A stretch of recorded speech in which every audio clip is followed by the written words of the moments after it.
Good morning, good afternoon, and good evening, and welcome to Child and Adolescent Obesity Prevention to Treatment Plans You Can Implement Today.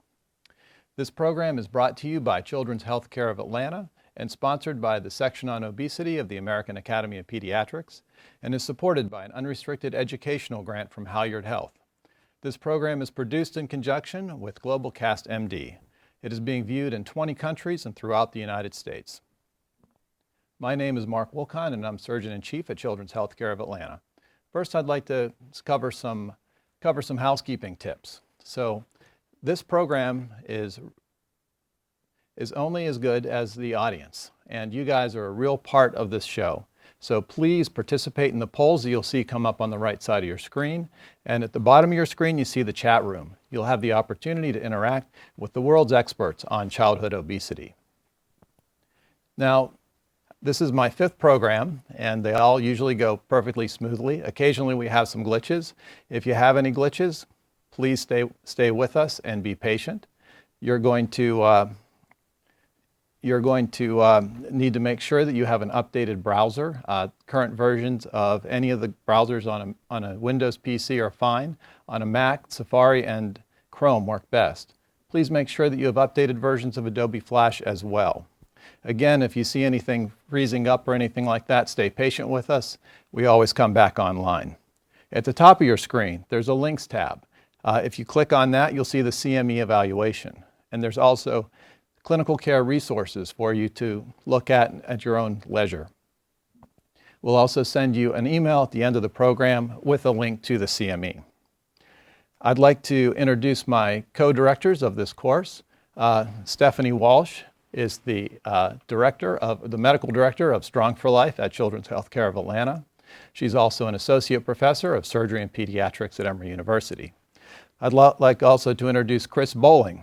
Chris is in private practice with Pediatric Associates in Kentucky, and he's on faculty at Cincinnati Children's Hospital. He's currently the chair of the Section on Obesity Education Committee, as well as the incoming chair of the section. So to get us started, Stephanie. Great. Well, I'm super excited for the Global Cast today. I think we've got a great lineup, and to kick us off, we're going to have 2 folks from the Strong for Life team, Kathleen Smith and Lisa Giles. Kathleen got her BS in exercise science. She also has a master's in health promotion, and she's a certified health education specialist. Lisa's also with the Strong for Life team, and she has her BS in food science, her MS in public health nutrition, and she's an RD and a diabetes educator. Both these guys are big players at the Strong for Life team and very involved in the content development and implementation of the many programs that we have there.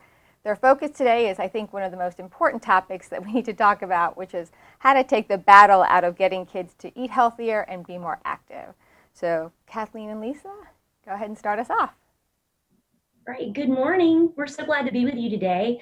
And again, I'm Lisa Giles, and I'm a registered dietitian, and we're going to be talking with you today with our topic, taking the battle out of getting kids to eat healthier and move more. And I'm joined by my co-host. I'm Kathleen Smith. As Dr. Walsh said, I'm an exercise specialist, or one of them, here at Children's Healthcare of Atlanta. So without further ado, we will go ahead and dive in. So we will be addressing the following objectives as outlined in the program agenda today. So we're going to describe how to help parents build skills, tactics, and strategies to address modifiable family practices in early childhood feeding, as well as describe parenting techniques that promote lifelong healthy eating and activity. And one thing that's very important, we want to make the point that weight is not a behavior. Weight is not something, losing weight loss is not something that a child can go home and do.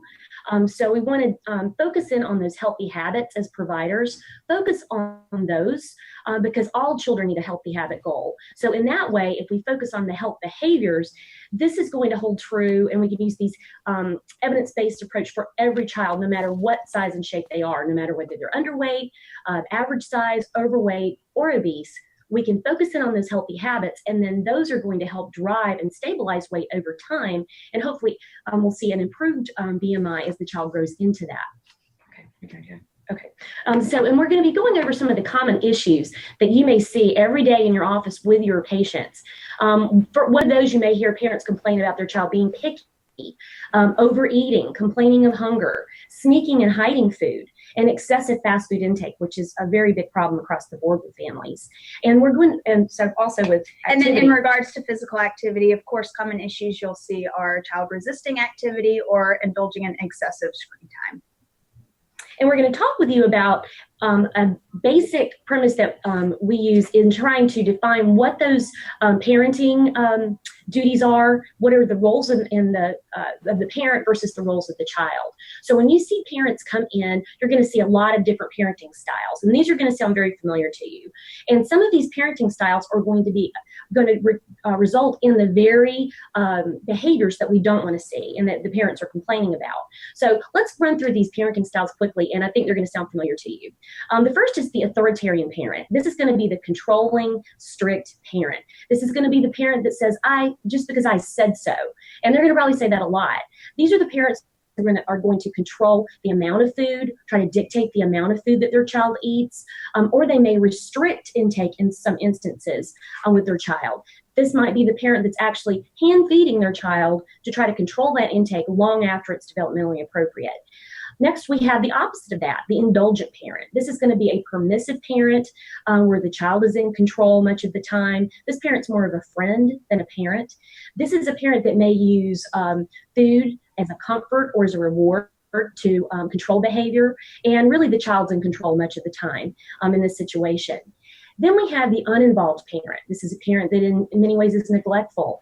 They don't have any demands, any type of expectations with their child. This is a child that even at a young age, they're responsible for choosing their own food and deciding how much that they're going to eat. So this is a child that's really largely completely in charge and on their own. And this leads us to the main one that we would like to see, which is, of course, the authoritative parenting style. And again, as Lisa mentioned, that's the one that we want to see. And this is really the ideal responsive parent. So this is a parent that sets structure for the child, has limits and clear roles and expectations. This is a parent or a caregiver that communicates warmly and respects their child's opinions or views, but does not give in to all of their demands or their indulgence.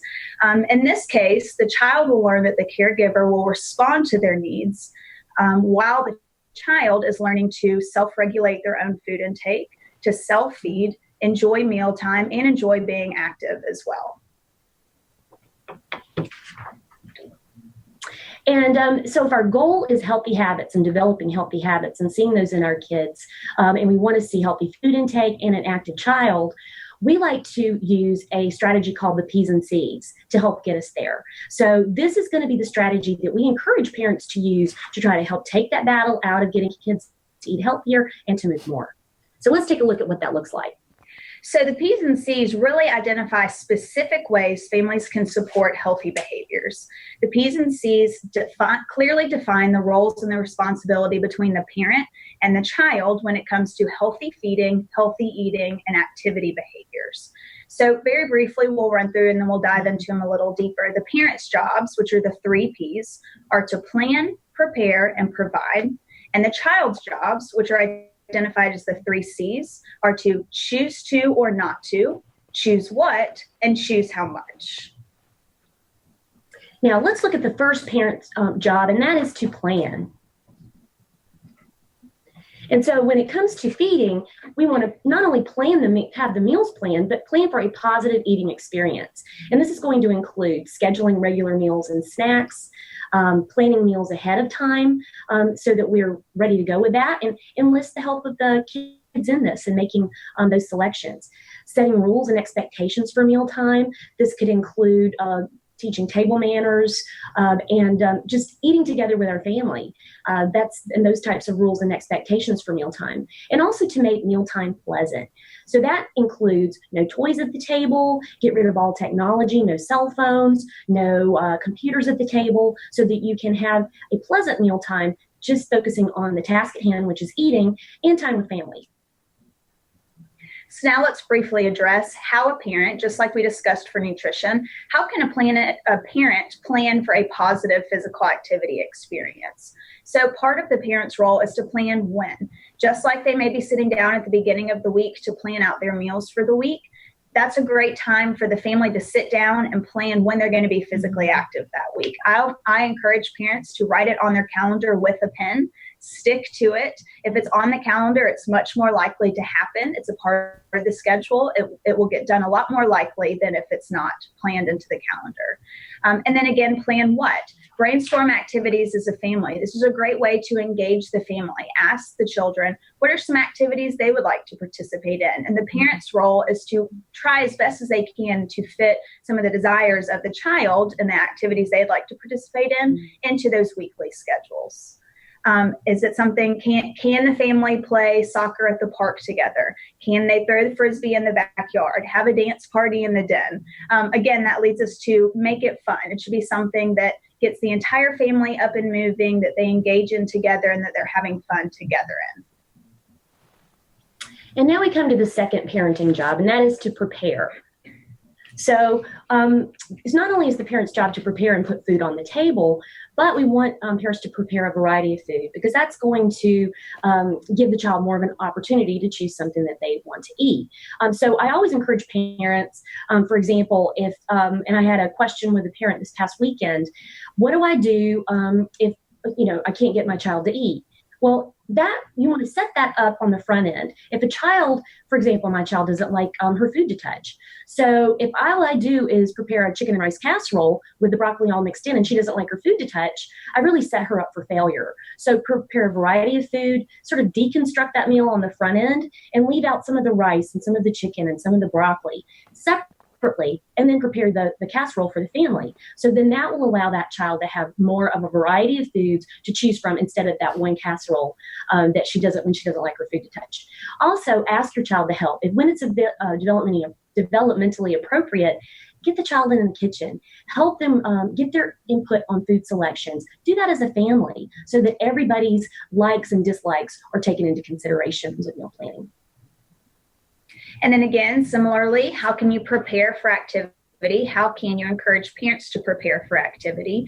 And parents and caregivers should give notice. Families like to know what they're going to be doing, when they're going to be doing it, and where they're going to be doing it. Words matter. I think this is so important. Using words such as play or be active versus exercise or work out.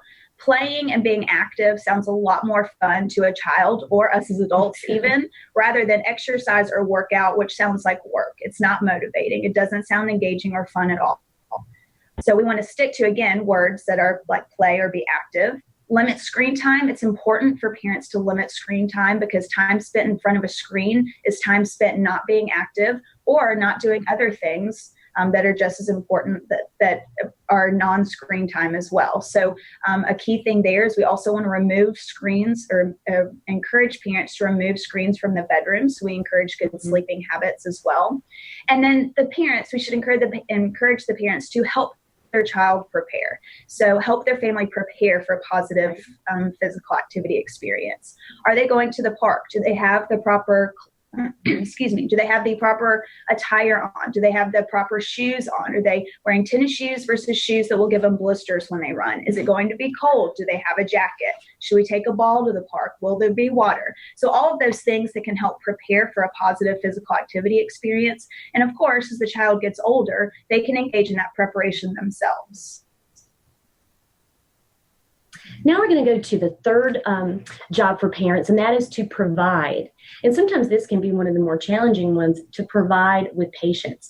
So offer, during feeding time, during dinner time and meals and snacks, offer new and previously refused foods. So I'll hear parents a lot of the time say, well, I've only offered carrots a few times because they didn't like them.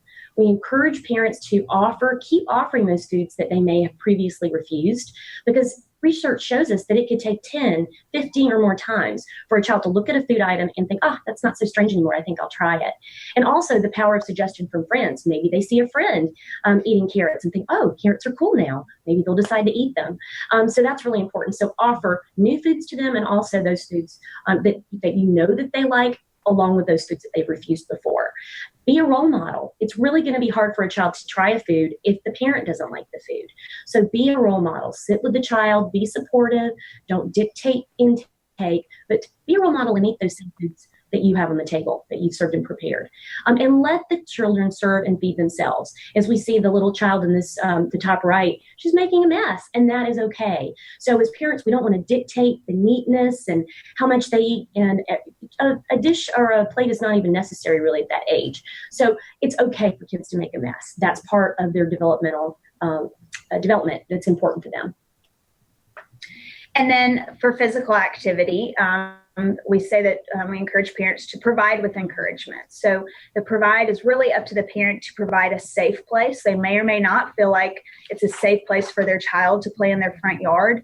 Is there a park within walking distance they can take their child to? Is there a local rec center they can take their child to? But it's really up to that parent to provide a safe place for their child to play. Also provide opportunities. Is there a new activity or physical activity that their child would like to get involved in that the parent can support them in? Is there a new sport that the child is wanting to engage in or would like to try? And that's something that the parent is willing to support and it's feasible for that parent. Excuse me. And then again, that last piece, which is what Lisa just mentioned with the nutrition, that's so important, is be a role model. Kids are great imitators. They are much more likely to be active and engage in it if they see that their family is active, their caregivers are active. Even if the parent says, I so enjoy my walks after dinner, why don't you come and do it with me? We could talk about our day. So really role modeling that behavior and inviting their child to join along. So now that we've addressed the parents' responsibility in regards to the 3 Ps, very briefly, we just want to run through some counterproductive parenting behaviors that should be avoided, that again, you probably see often.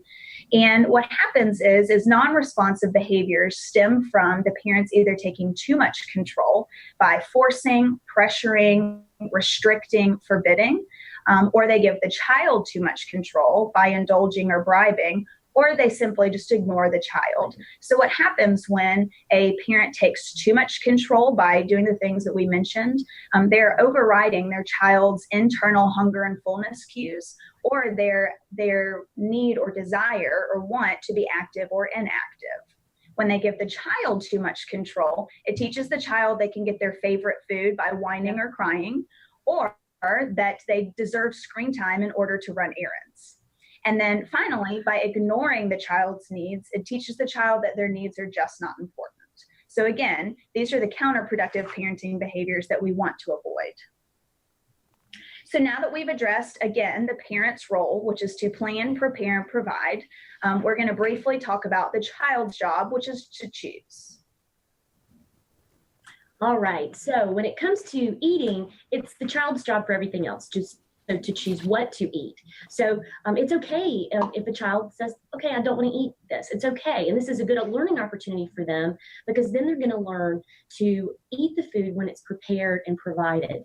So in this particular picture that you see on the screen, this is one of our colleagues, our fellow dietitians, Monica's daughter, Grace.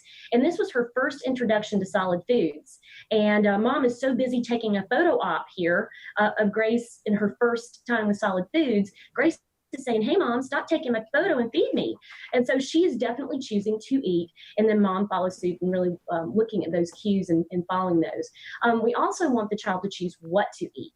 So that, again, we set the child up for success when we offer a variety of foods, both new foods and foods that we know that they like, so that they had an opportunity to have something to choose. If we only offer one selection, that really cuts down on the child's opportunity. So the child has to choose what to eat, and parents should not offer any commentary and judgment on what that is. Also, the same thing is the child chooses how much to eat. And this can be very confusing for parents, because what's right for the toddler is not right for the teen. What's right for an active child is not right for a more sedentary child. So it's the child, only the child can tell us when they're full and when they're not. And when a parent tries to override that by dictating how much a child eats, it overrides, and it really, the parent hijacks the child's job and tries to do it for them. So the child needs to choose what to eat it all, and how much to eat.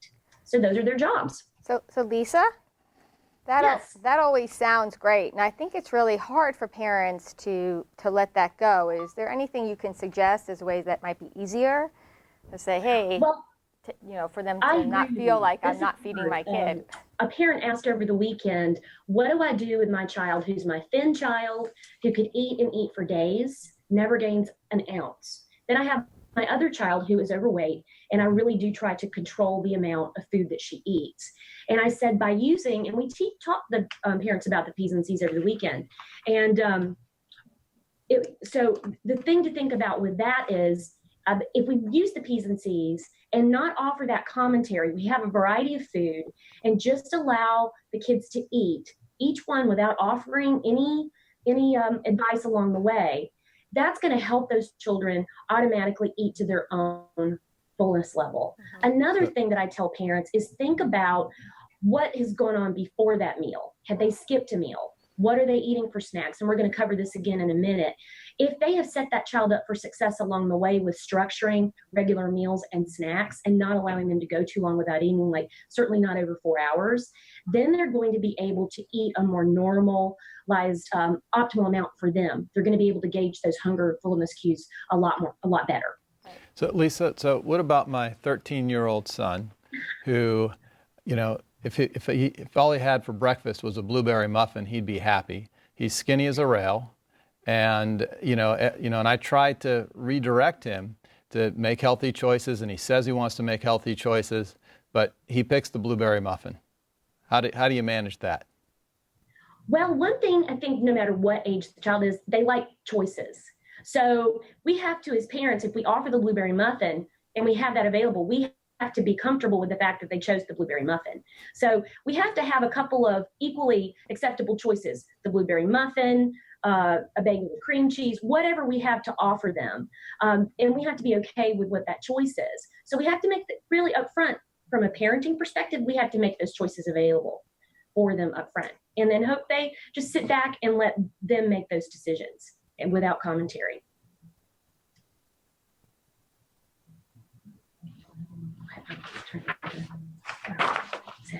All right, so now, is any other questions? Those are awesome questions, and I hope that those answers were helpful for you. Yes, thanks.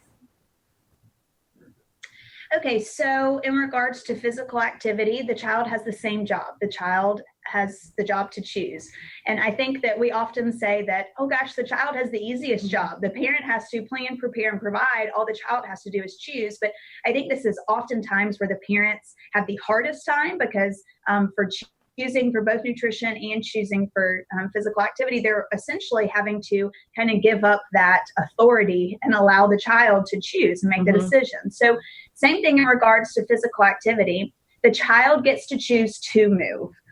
Again, this is a little bit of a hard concept, but if the parent is doing everything they can do to provide the opportunity to take them to the park, for example, so their child has expressed interest, the park is something they would like to engage in, the parent provides the opportunity to take them to the park, and then for whatever reason they get to the park that day and the child is intimidated or doesn't feel like they want to participate or play on the park right then, that's okay. The parent should lead, but not force, encourage, but again, not force.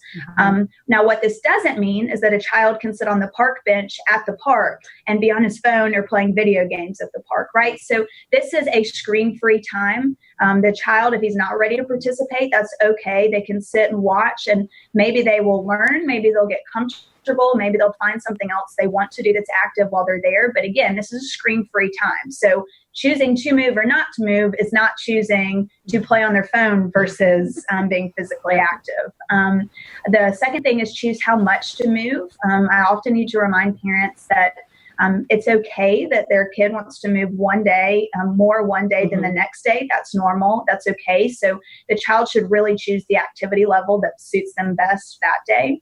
And then the child, again, should choose the way to move. So the parent should engage the child in conversations about how it is they would like to move, activities they'd like to get involved in, whether it be a sport. It may not be a sport. Again, they don't have to participate in a sport to be active. It could be dancing. It could be playing, at the park. But really engaging that child in conversation about ways they would like to move and trying to include that in their weekly schedule. All right. So if we we're allowing the P's and C's, if they're working and if the parents are doing their job with planning, preparing and providing, and allowing the child to do their job, their optimal job with selecting, then our ultimate goal is to develop the attributes in our children of a healthy eater. What does that look like? So that is a child that enjoys a variety of many foods. They're willing to try new foods. They have a positive attitude about foods or towards foods in general, and they're able to rely on their own internal cues to regulate food consumption. This is key. So again, their ability to rely on their internal cues to regulate food consumption. This is going to be a critical life skill that's going to help them maintain their weight over time. One thing that I do like to tell parents is that breastfeeding is really, I like to think of it as the first introduction to the family table. So when a baby breastfeeds, they're really getting used to all the different flavor profiles from what the mom eats. If they only have formula, they're going to have the same flavor profile over and over again. So a baby that breastfeeds is really going to be set up to prevent those picky eating tendencies later on down the road. Also, it's very important to know what those cues are and read those cues because, for example, if a baby's crying, that can mean a lot of things. The baby could be wet. So we don't want a parent to automatically think the baby's crying, they're hungry, I'm going to soothe and feed them with food, when crying could mean something totally different. So we really want to get that parent in tune with what the baby's cues are so they can feed on demand with those appropriate cues. And so I know Dr. Muth's going to talk about that more this afternoon.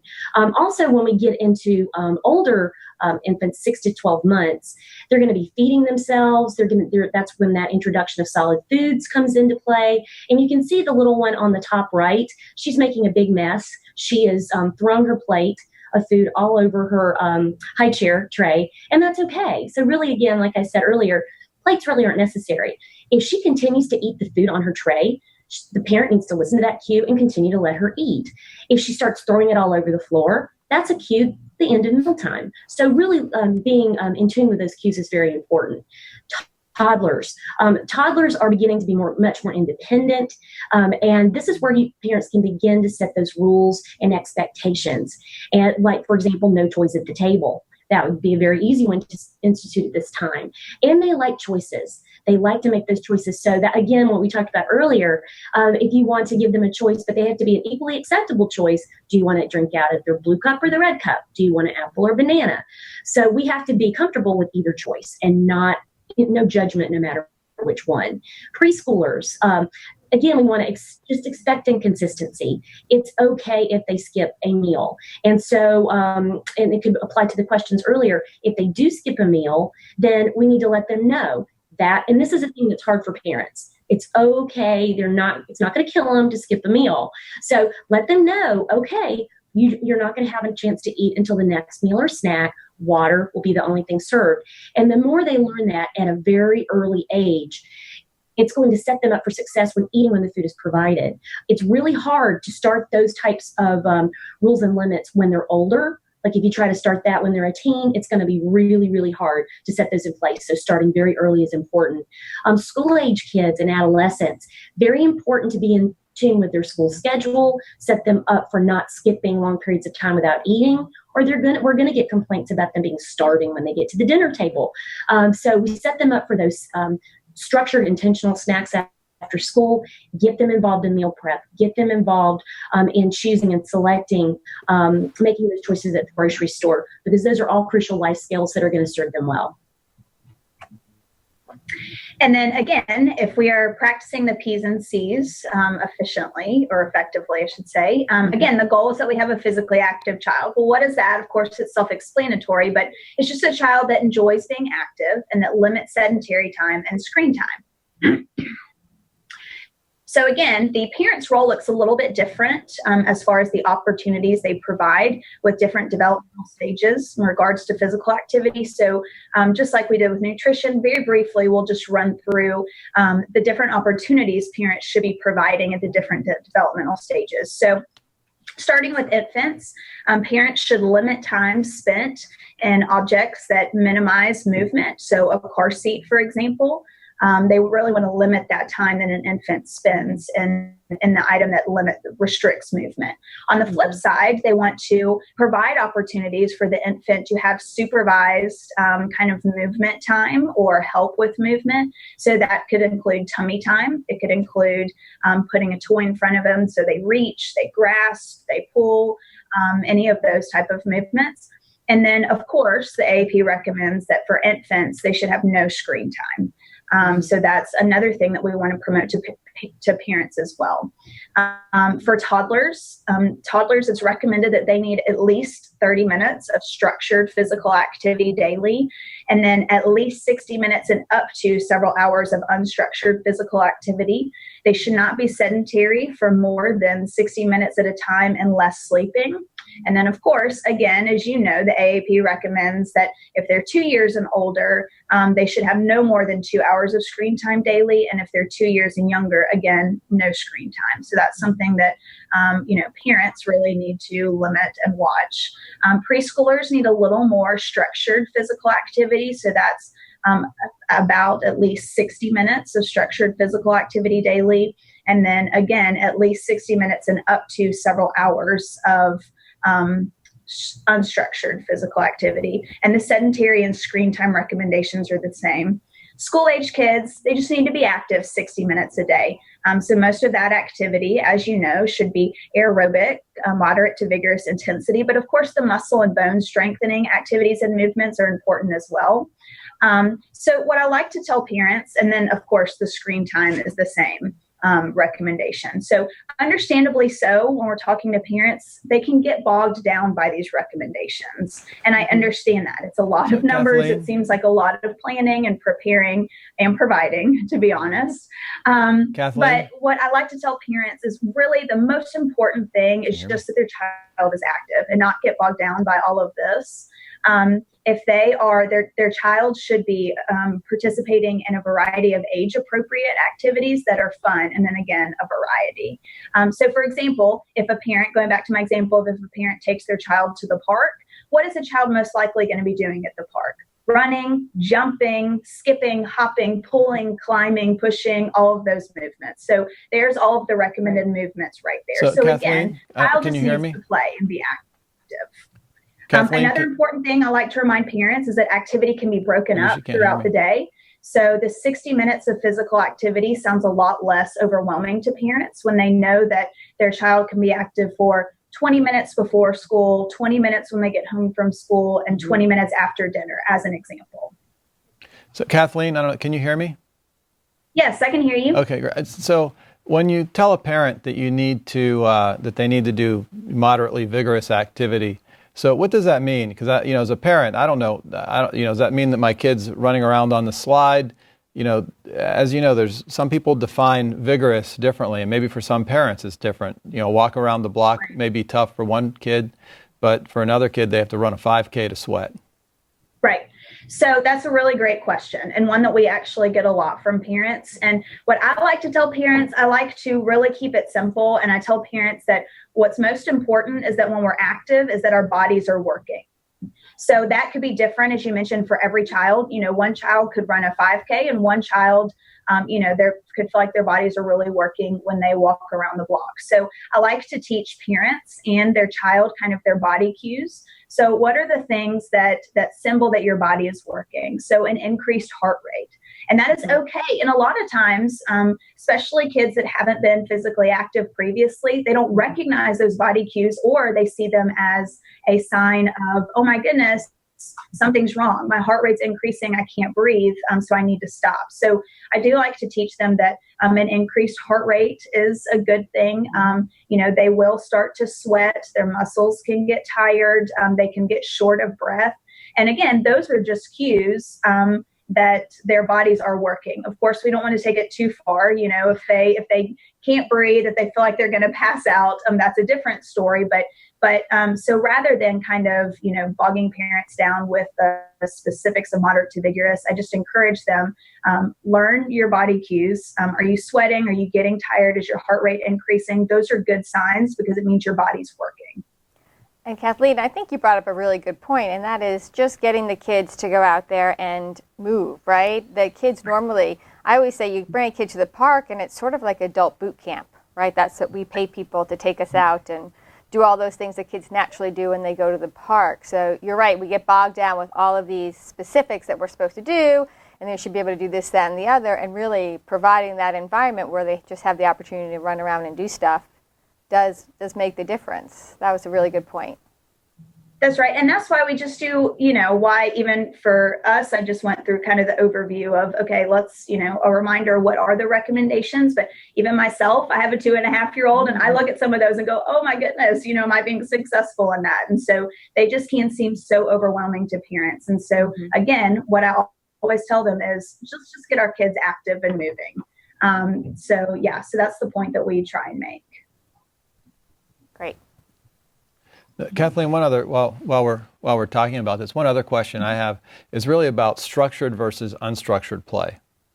So it seems like now I know that, we spend a lot of time in the car driving our kids around all over the place, whether it's to soccer practice, baseball, football, dance, so what, is one more valuable than the other? Is it okay to exclude one to the other? Yeah, I think that both are important, but a lot of times they get both in the activity. So structured for a 2.5-year-old versus a 13-year-old looks very different. So structured for a 13-year-old may be that they're going to basketball practice. 2.5-year-old, it could mean that we're just working on catching the ball, which seems to hit them in the face more than it probably should. But so the skills are very different. But structured movement is really taking that time to work on specific motor skills, specific skills. It's more organized. It may be a team sport. It may just be the parent working with them one-on-one.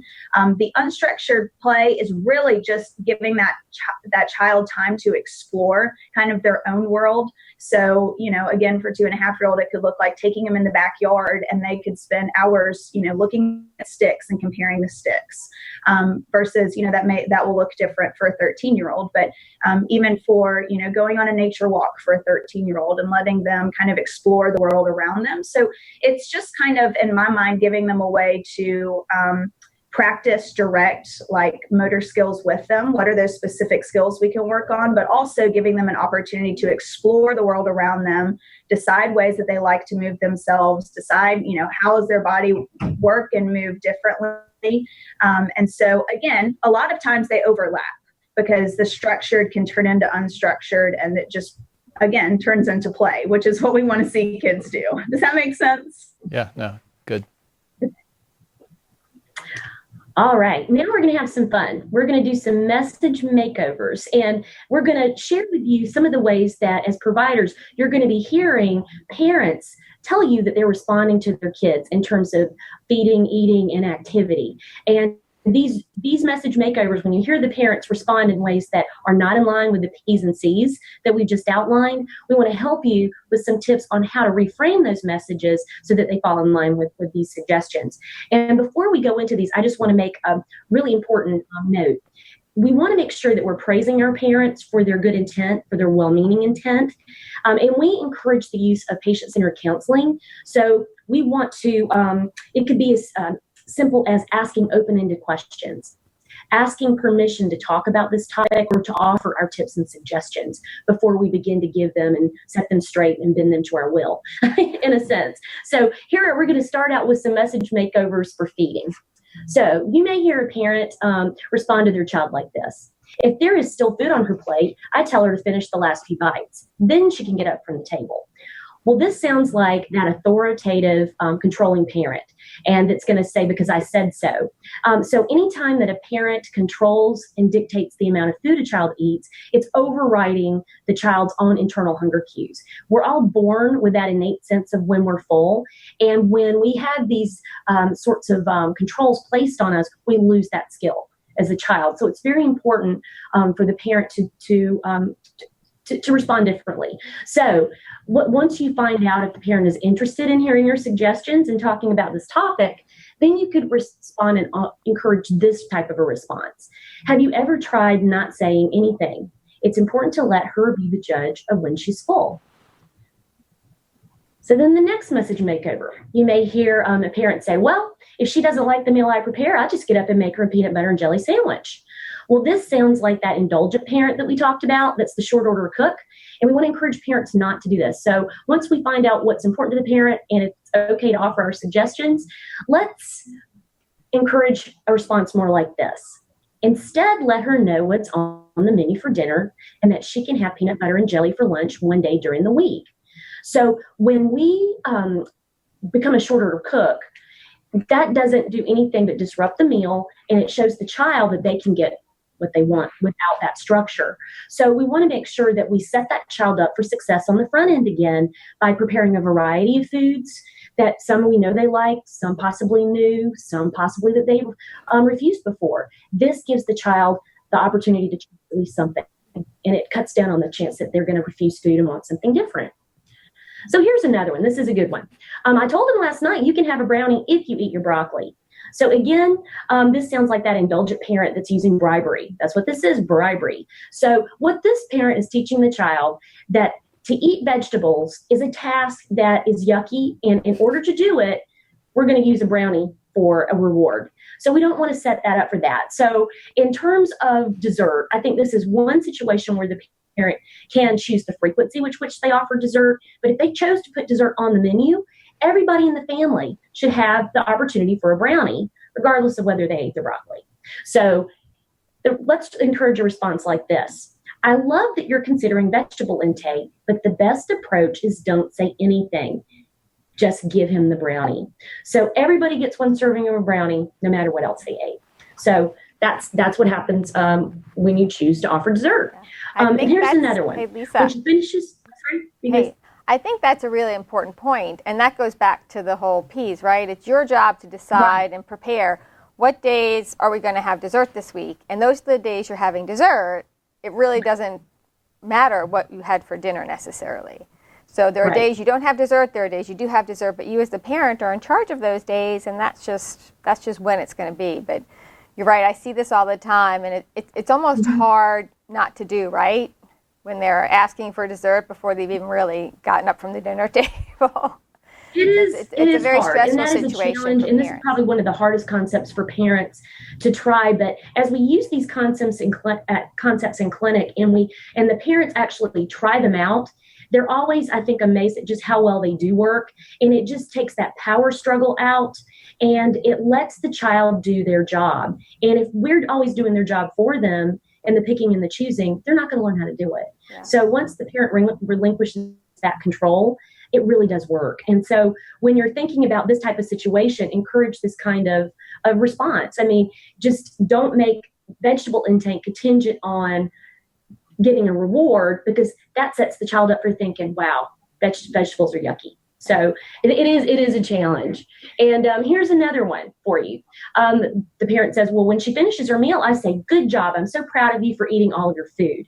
So when you praise a child for finishing all of their meal, that sets them up for wanting to finish all of their meal the next time to get praise again. And it overrides their own hunger fullness cue. Maybe the child doesn't want to eat all their meal for that time, and that's fine. One meal they might want to eat 2 bites, the next meal a whole plate, and that's okay, because that's going to change. So let's encourage a response like this.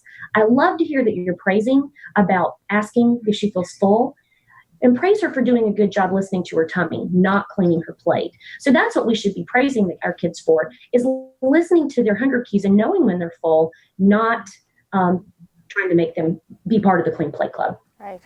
Well, these are really important, because these are how we can help our parents say what they really mean to say, right? Because all these statements, parents are saying things of love towards their kids, yet they're saying it in a way, like you're saying, that could be promoting overriding their hunger cues or trying to please us by eating more, which is not really what we're looking for. So these are small differences, but they really do make a difference in how the kids hear what the parents are saying. And it really all stems from that parenting style, and it's well-meaning. These parents, they have good intent, but because of their parenting style and how they choose to word things, and just do things, and the control and the types of controls they're placing on the child, it drives them to the very behaviors that we don't want to see. And here's another good example. I told her yesterday, if you are good during your brother's play, we can get ice cream on the way home. So this is setting up, again, this is bribery. This is setting up, in order to be good, I'm going to be good if I get a reward. And so this is not what we want to see. Food should not be part of a reward system. So let's encourage a response like this. It's nice to have rewards, but not with food. How about saying we should be respectful of your brother's class and stay quiet during the play, period? Because good behavior is an expectation with or without any type of rewards. So at least, what about using it? It's kind of hard, but what about using food? I see it all the time, with team sports. Okay, they won the game, so we're going to go get ice cream. So is that bad? Should we say, oh, you won the game, we're going to go get broccoli, or what should we do? Yes. Well, I definitely think you've got a great point. I mean, I think we have to have a balance because we can't, draw that line all the time. But and I think it's not that. We see it in schools. We see it everywhere where you make a good grade on a test. Here's a candy. You answer that question right. Here's some candy. And kids become conditioned to expect that. And I think we really have to pick and choose, and we can't be so hardened with it all the time. So I think, if they win the tournament, have some pizza, but have some salad with it. Because I always tell parents, if all you have is pizza, that's all they're going to eat. So have some balance. If you're going to offer pizza after the game, have some other things with it. For example, salad, maybe some fruit. So there is the opportunity to choose some other things. So that would be my best advice on that type of a thing. And I think some of it is, too, being celebratory, right? So if you're getting together with your team and you're doing something, you're all together. It's not necessarily about the ice cream as much as it is the being together, right? Because, we certainly, when we were growing up, we got together for celebrations, and there were usually meals involved. It was never about the food. It was always about being together. And I think that's the piece that gets lost. We've shifted from the being together or being proud of what you accomplished to it being about the food. And I think that's been the subtle shift, but a big and important shift over the last several years. It is. And so I think, you're exactly right. It's where we place our focus, I think, that's important. So, and it's the celebration, not the food. Absolutely. But if we draw attention to it constantly, we don't want to tie that food to that reward system. And that's the distinction, I believe. And what I like to say is a great reward for this. If the child was well behaved during their brother's play, what if the parent said, "Man, you were so well behaved. Let's go by the park on the way home." That's a great reward. That's a reward with physical activity and being that togetherness, is kind of Dr. Walsh you mentioned. Yeah. So, Kathleen, earlier someone made asked about a question. Actually, Matthew Smiley asked a question about parents mistaking moving for physical activity.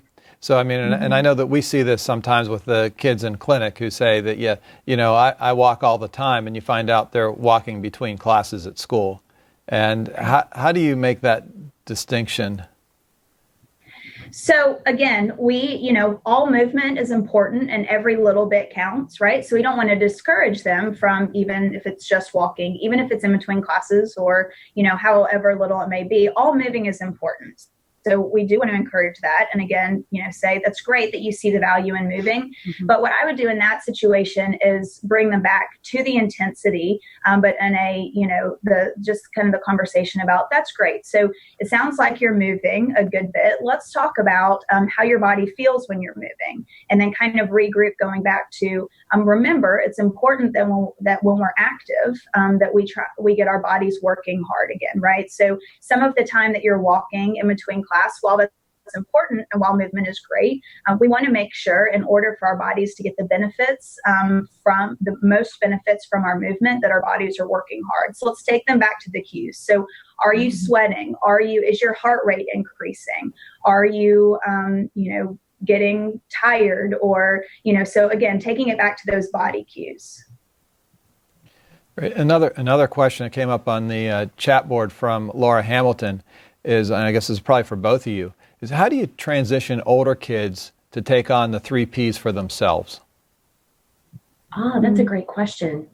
I think the best way to set that up is allow them to be part of the process early on with meal prep, with making, helping the family decide on what the menu is going to be for the week, grocery shopping, all those types of things. And then if we've done our job as parents on the planning, preparing, and providing, and allowing our child to practice at the earliest age with making those choices, listening to their own hunger cues, knowing when they're full, all those things. I think we can't just all of a sudden decide to do this as a teenager and then become very proficient at it. I think it takes really implementing that at a very early age and allowing that process to take place so that they'll be set up for that when they're older. And I think that's a really good point also, because that's really, in theory, the whole reason why we've set up the P's and C's, right? So if we go back to the parenting styles and we have a parent that is over controlling or overindulging, and they're not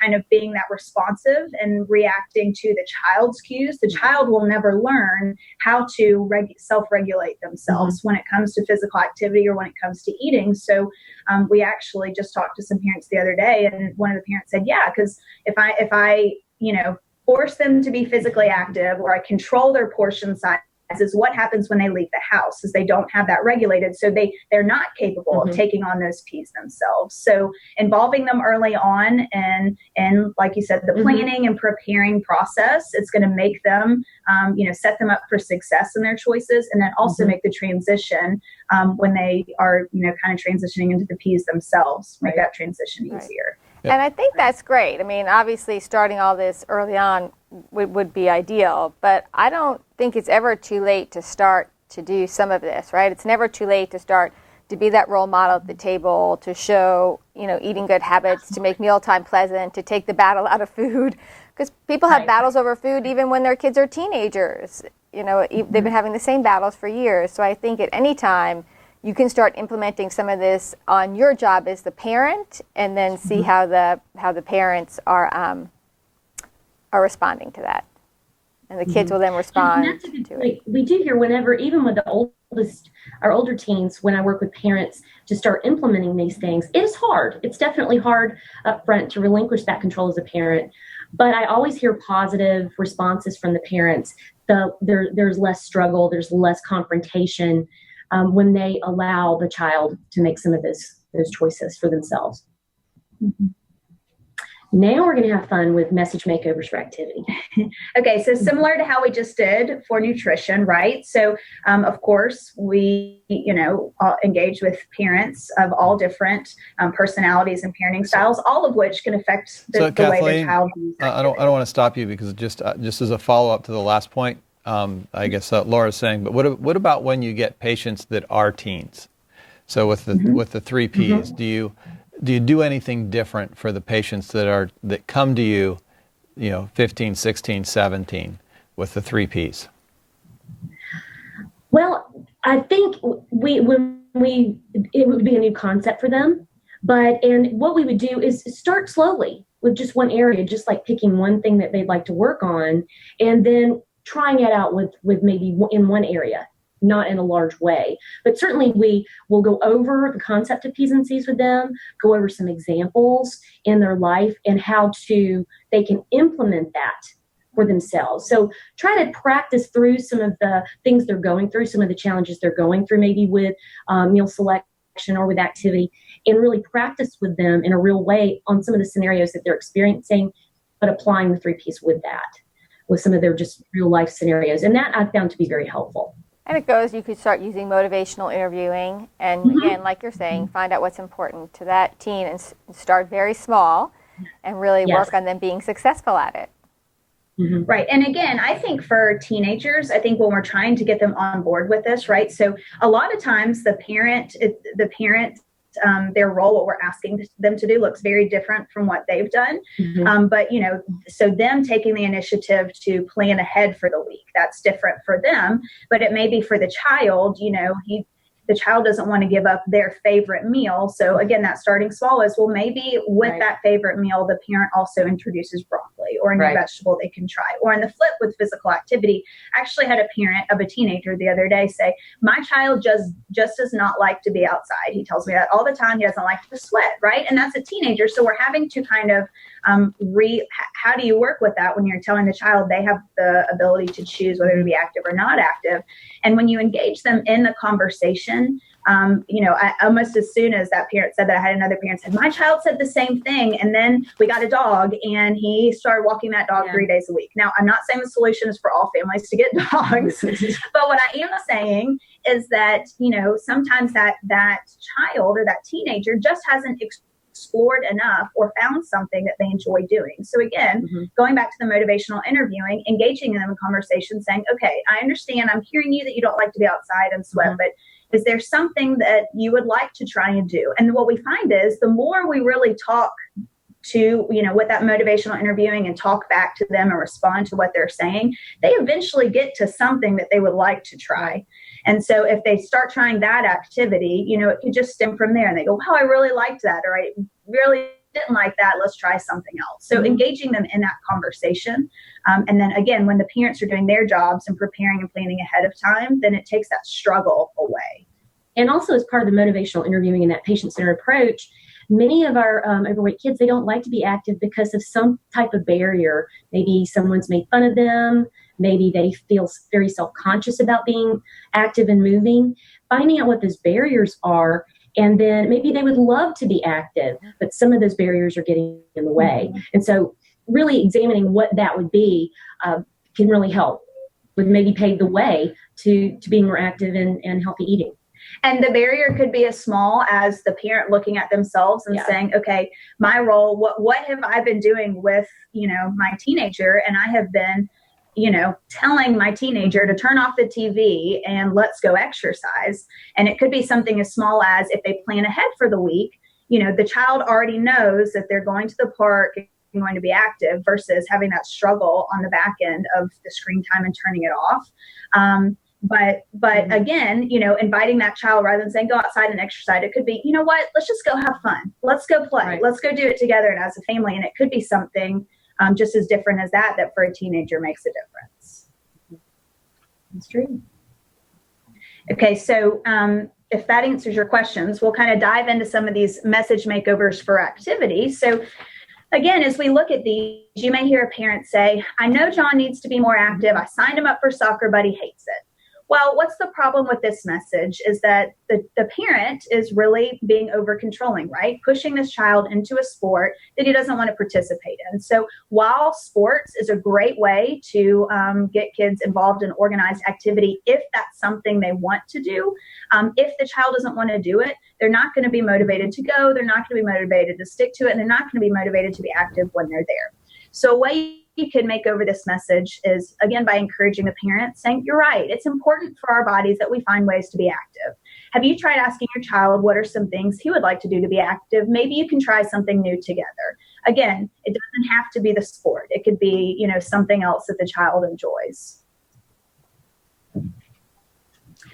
Another message you may hear from parents is, I tell Claire every day that it's time to turn off the TV, go outside and exercise, right? So this is similar to what we just talked about. You're saying this to a teenager, the likelihood is the conversation is not going to go well. If I say this to my 2.5-year-old, the likelihood is the conversation is not going to go well. So again, it's important that parents set limits on screen time. But the main message in this, the main point of this message is that word exercise. When the parent says go outside and exercise, it just doesn't sound appealing. The child is not going to be motivated to do it. So again, that's great. You're encouraging your child to be active. Maybe it would help if you invite your child to go outside and play rather than exercise. Do an activity Claire thinks is fun and do it together.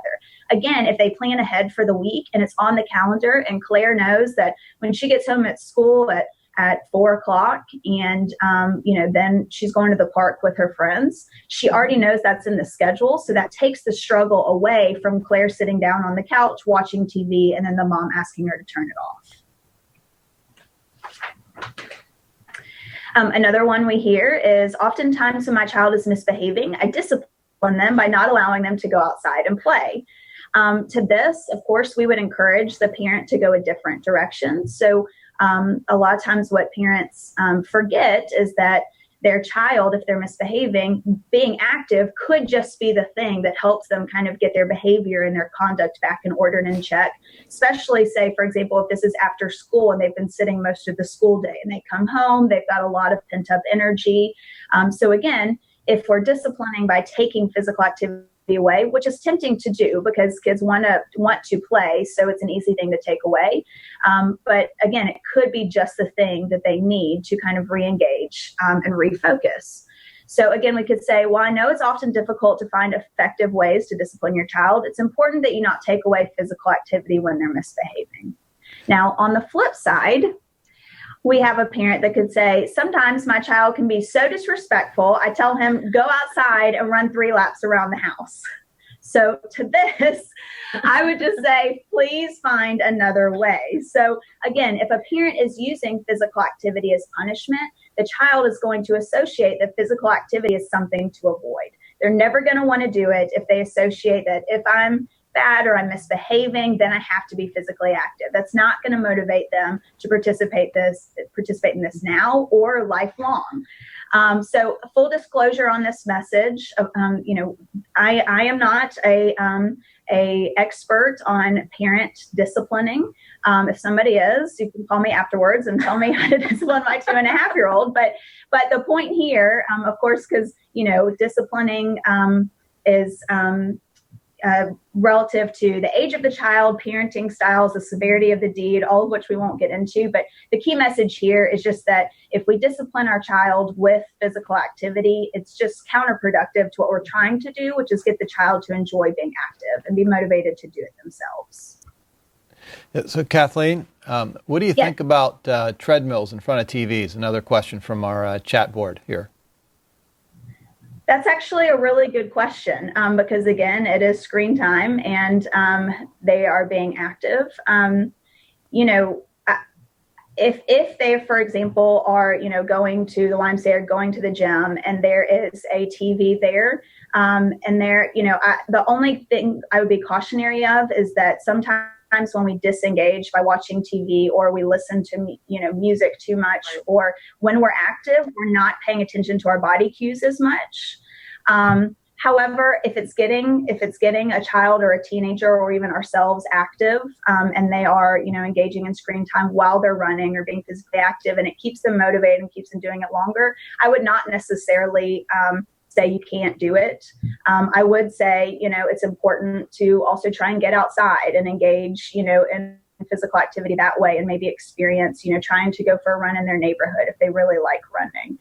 Though I would not discourage it if it's something that's getting them active and gets them motivated to do it. Right. But I think you make a good point. Take that break every 5-10 minutes and take a check in with your body and see how you're feeling. Because I know if I have something like that in front of me, I tend to be much less vigorous in what I'm doing. So you need to sort of stop every little bit and check in. Right, exactly. Yeah, and the corollary to all this is I'm assuming you think it's okay to take away screen time as a punishment.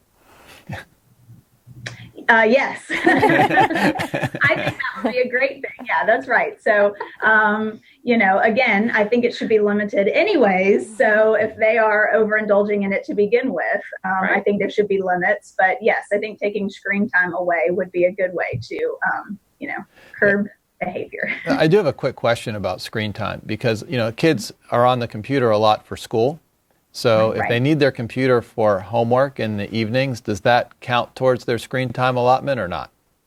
That's a really great question. So when we talk about screen time, we're usually talking about unproductive screen time. Mm-hmm. So we understand, right? And even us as professionals sometimes have to spend 8-10 hours in front of our laptop. So I even had a parent one time say, I'm going to go to work and say, I was told I can't be on my computer more than 2 hours. That is not what I'm saying.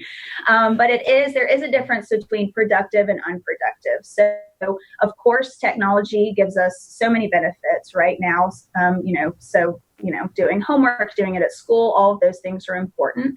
If a child comes home and is working on their homework and it's productive screen time, then that is needed. What we're really talking about here is the screen time when the child disengages. They're not working on homework. They're not at school. They're just, mindlessly watching TV, playing video games, and that's time that they're not doing something productive that could be spent either being active or doing something else more productive that doesn't involve a screen. Okay, so that actually takes us, you set me right up for my last message makeover, which is something that we hear a lot, which is my child never has time to play outside during the week. He has too much homework. This is not uncommon. And of course, homework is a great thing. We don't want to discourage away from homework.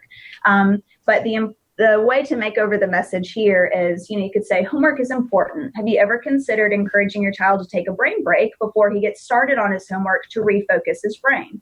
When they're finished with their homework, they can play. So a brain break is something we use, and it's just something that gets the child up and moving, even if it's just for a few minutes, gets their heart rate up a little bit. But when they have been sitting or thinking or working on school all day, it's a great way to kind of get them up and moving, re-engage with their bodies, and refocus their brains. So that's hence the brain break. It kind of take a break from that, get moving, refocus, and sit back down. So even if the child just, you feel like has so much homework, but it's something that the parent for 10 minutes, or the caregiver, whoever's with the child, if they could be active, play a game with the child even for 10 minutes before they start their homework. It's a great way to re-engage the child. They'll be more efficient with their homework. It's also a great way to, if the child, while they're working on their homework, often encourage parents to encourage their child to get up and take breaks while they're working on their homework. A lot of parents will think, well, that my child is being inefficient. They're getting up, they're moving around, but it actually can make the child, again, refocus and make them more efficient when they're working on their homework. Another great way is, again, if you have that physical activity planned and you have homework time planned into the day and it's on the schedule, that's a great way to do time management. So you'll have enough time to be to do homework after they're physically active. And then, of course, encourage parents that when they're finished with their homework, they can play. And that's a great time to be active as well. One thing with parents as well is just going over the schedule, because the schools let out at such different times. If the kid's home at 3 o'clock and let's say it's winter and it's dark by 5, can they readjust the schedule? But a lot of kids in middle school aren't even getting home until after 4, between 4 and 5, and that does put a lot of pressure on trying to get outside time and still get your homework done. So it's really, if you work with their schedule and talk it through, you might be able to find some more creative ways to help families encourage the activity.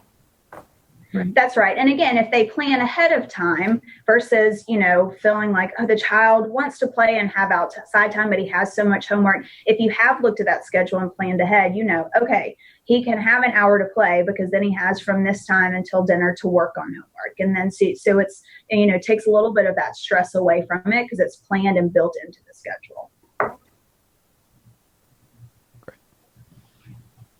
All right, now we're going to put all of the things that we've talked about together in a few case studies. So we have a case study that relates to feeding and a case study that relates to activity. So here we go. This first one is one that you're going to hear quite frequently as a provider. This is the rating the pantry example of a case study. This is a 11-year-old patient. Her BMI is over 85th percentile, so she's in the overweight category. She has gained 6 pounds in the past 2 years.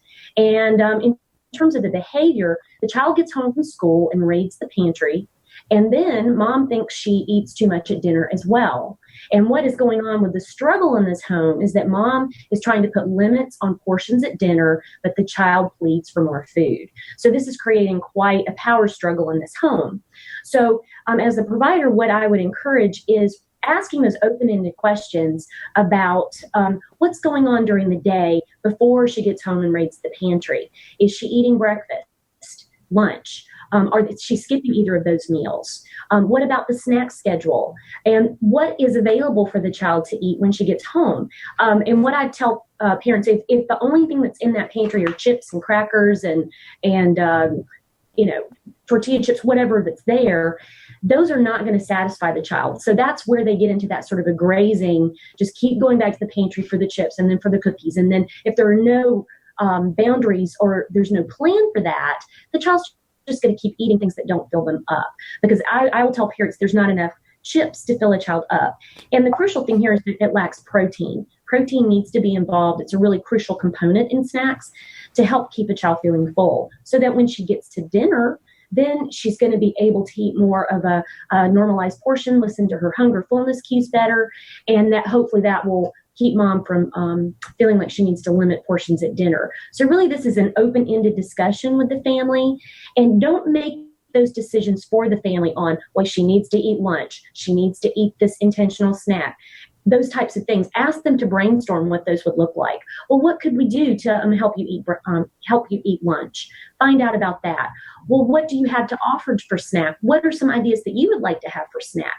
Because if that's all they have in the pantry or all those snacky, junky foods, we cannot get upset with the child for wanting to eat those foods. So we want to make those healthier choices available. Brainstorm with the family what that looks like, what the schedule looks like. Try to help them prevent those skipping meals and having that intentional snack and that schedule in place, which will set that child up for success at mealtime. And then our next case study. So now we have a case study in regards to excessive screen time. So it's very similar to kind of all the questions that we've talked about and all the parenting styles and the child's role in this when it comes to physical activity. So this is a family that you have as an 8-year-old boy with a BMI greater than the 85th percentile. So the health history is that you're seeing an abnormal weight gain and elevated lipids. And so you engage the parents in the conversation about, let's talk about what's going on at the house. And the parents said, well, the child gets home from school, does homework, and then spends the remainder of the evening watching TV or playing video games. And then both parents have hectic work schedules, and grandmother stays with the son after school until the parent gets home. So this is a tough one because we know that most grandparents like to spoil their grandchildren. The problem here is that since grandmother is with her grandson every day, the behaviors he does with her become habits because they're happening daily, right? So what I would do in this case is engage the parents in a conversation of, can you engage grandmother in a conversation about, hey, let me tell you about, how we're really trying to make these changes with our family. Health is important. It's important that our son kind of limits screen time and physical activity. Let's talk about what that may look like for us. And then sit down with the grandmother and the son and engage them in a conversation. Again, ask the son, hey, what are some physical activities that you would like to participate in? Is it going to the park? And then engage grandmother in the conversation. Again, is this something you can support him in? So if he's expressing that he would like to go to the park and that's something he'd like to participate in, is that something grandmother can support? Can she drive him there? Can she walk him there? Is there a sport that he'd like to get involved in that grandmother can drive him to or support him in? So again, engaging the son in conversation about things he'd like to do, and then getting grandmother on board to saying, can you support this? And then again, the family should, with the grandmother and the son right there, get out their weekly schedule. Look at that and say, okay, let's see when we're going to fit in this physical activity. What time are you home from school? How much daylight do we have? What days of the week do we have this? And then write it into the schedule, the days that they're going to be active and what it is they're going to be doing on those days. Again, write it with a pen so they're more likely to stick to it and it becomes a part of their schedule.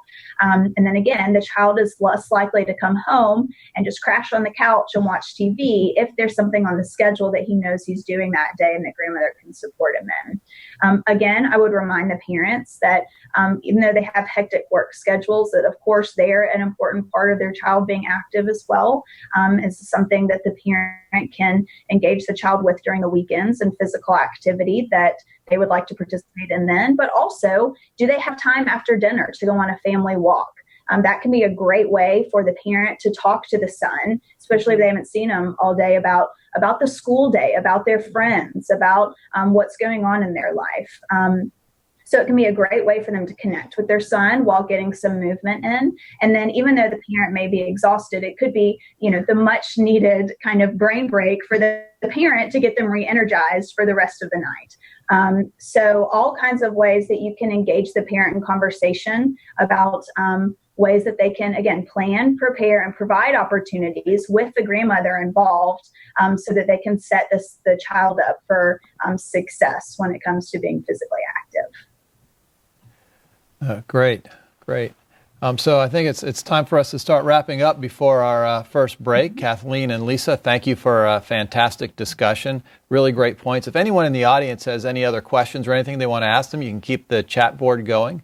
We're going to break for about 10-15 minutes, and we'll be back at 10:30. At that time, you're going to get to hear about the new obesity algorithm that the AAP put out and how to institute that in your office. Thank you. Thank you. Thank you.